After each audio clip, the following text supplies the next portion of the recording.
Phone tapping కేసులో మాజీ ముఖ్యమంత్రి కేసీఆర్ కు సిట్ నోటీసులు జారీ చేయడాన్ని తీవ్రంగా వ్యతిరేకిస్తూ బీఆర్ఎస్ పార్టీ మాజీ మంత్రి కొప్పుల ఈశ్వర్, రామగుండం మాజీ ఎమ్మెల్యే కోరుకంటి చంద్రలు బీఆర్ఎస్ పార్టీ నాయకులతో కలిసి గోదావరిఖని ప్రధాన చౌరస్తాలో నల్ల జెండాలతో నిరసన వ్యక్తం చేశారు. ఈ సందర్భంగా మాజీ మంత్రి కొప్పుల ఈశ్వర్ మాట్లాడుతూ, ఇంట్లో ఎవరూ లేని సమయంలో రాత్రి మాజీ ముఖ్యమంత్రి బీఆర్ఎస్ పార్టీ అధినేత కేసీఆర్ ఇంటికి వెళ్లి సిట్ అధికారులు నోటీసులు అంటించడాన్ని ఆయన తప్పుపట్టారు. రాజకీయ కక్ష సాధింపులో భాగంగానే కాంగ్రెస్ ప్రభుత్వం ఈ తరహా చర్యలకు పాల్పడుతోందని ఆరోపించారు. ప్రభుత్వం అధికారంలోకి వచ్చినప్పటి నుండి ప్రతిపక్ష నాయకులపై అక్రమ కేసుల నోటీసులతో వేధింపులకు దిగుతోందని విమర్శించారు. ఫోన్ ట్యాపింగ్ అంశాన్ని సాకుగా చేసుకుని కేసీఆర్ ప్రతిష్టను దెబ్బతీసేలా కుట్ర జరుగుతోందని పేర్కొన్నారు. ప్రజల దృష్టిని మళ్లించేందుకు కాంగ్రెస్ ప్రభుత్వం దుర్మార్గపు రాజకీయాలకు పాల్పడుతోందని ఆరోపించారు. కార్యక్రమంలో బీఆర్ఎస్ రాష్ట్ర నాయకులు కౌశిక హరి, నాయకులు గోపు ఐలయ్య యాదవ్, టీబీజీకేఎస్ అధ్యక్షులు మిర్యాల రాజిరెడ్డి, పర్లపల్లి రవి, మురళీధర్ రావు, గుంపుల లక్ష్మి, రమ్య యాదవ్ తదితరులు పాల్గొన్నారు.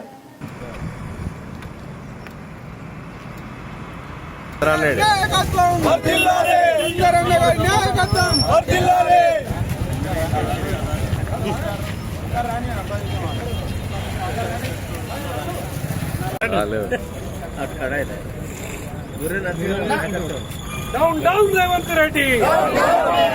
Down, down, Revanth Reddy. Down, down, Revanth Reddy. Idemi Palana, Idemi Palana.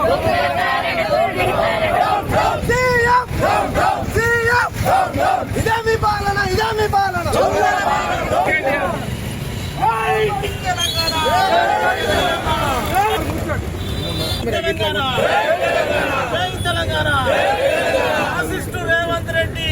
Down, down. Down, down. Revanth Reddy. Down, down. Down, down. Assist to Revanth Reddy. Down, down. Down, down. Jai Telangana. Jai Telangana. KCR Rangam. Revanth Reddy. Down, down. Revanth Reddy. Down, down. CM. Down, down. CM. Down, down. CM. Down, down. Jai Telangana. Jai Telangana.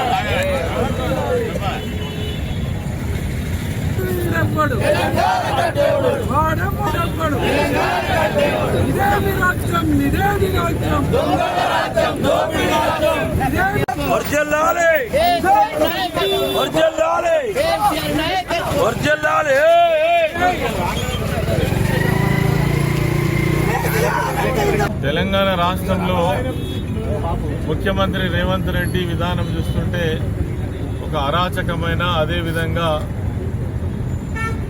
అణచివేత ధోరణితో ఈ ప్రభుత్వాన్ని నిర్వహిస్తున్నట్టుగా కనబడతా ఉంది.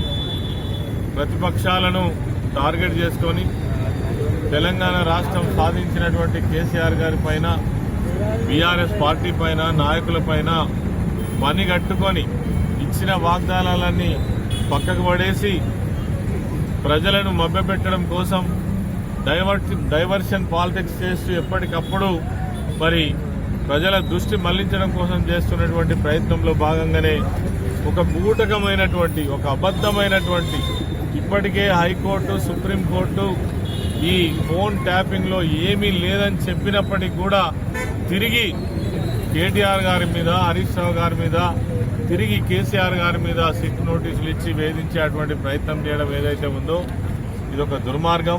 ఇంతకంటే ఇంకొకటి లేదు. ఎందుకంటే ఇప్పటికీ అనేక ఆరోపణలు, ఏ ఆరోపణలు కూడా పస్సలేదు. మరి అలా సిట్ ఏదైతే ఫోన్ ట్యాపింగ్ విషయంలో కూడా కేవలం వేధించడమే. కేసీఆర్ గారు అంటే తెలంగాణ రాష్ట్రాన్ని సాధించినటువంటి ఒక మహానుభావుడు, మరి ఉద్యమకారుడు. ఆయన లేని సమయంలో 9 గంటల ప్రాంతంలో ఇంటికి నోటీస్ అతికిచ్చి రావడం అంటే ఇంతకంటే దుర్మార్గం మరి ఇంకొకటి కాదు. ఇది కావాలనే ముఖ్యమంత్రి ఆదేశాలతోటి పోలీసులు చేస్తున్నటువంటి ఓవర్ యాక్షన్ తప్ప ఇంకొకటి కాదు. అసలు ఈ సిట్ అంటేనే బూటకం.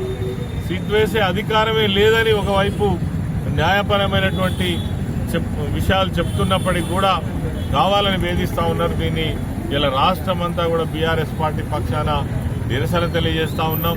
అదేవిధంగా ప్రతి గ్రామంలో ఈ ప్రభుత్వం యొక్క దిష్టి బొమ్మలు తగలబెట్టి తమ యొక్క నిరసనను తెలియజేయడం జరుగుతూ ఉంది. ఈరోజు గోదావరిఖని పట్టణంలో కూడా మరి ఈ ప్రభుత్వ విధానానికి వ్యతిరేకంగా ధర్నా, మరి రాస్తారోకో కూడా నిర్వహించడం జరిగింది. ఈ సందర్భంగా పాల్గొన్నటువంటి నాయకులందరికీ కూడా నమస్కరిస్తూ జై తెలంగాణ.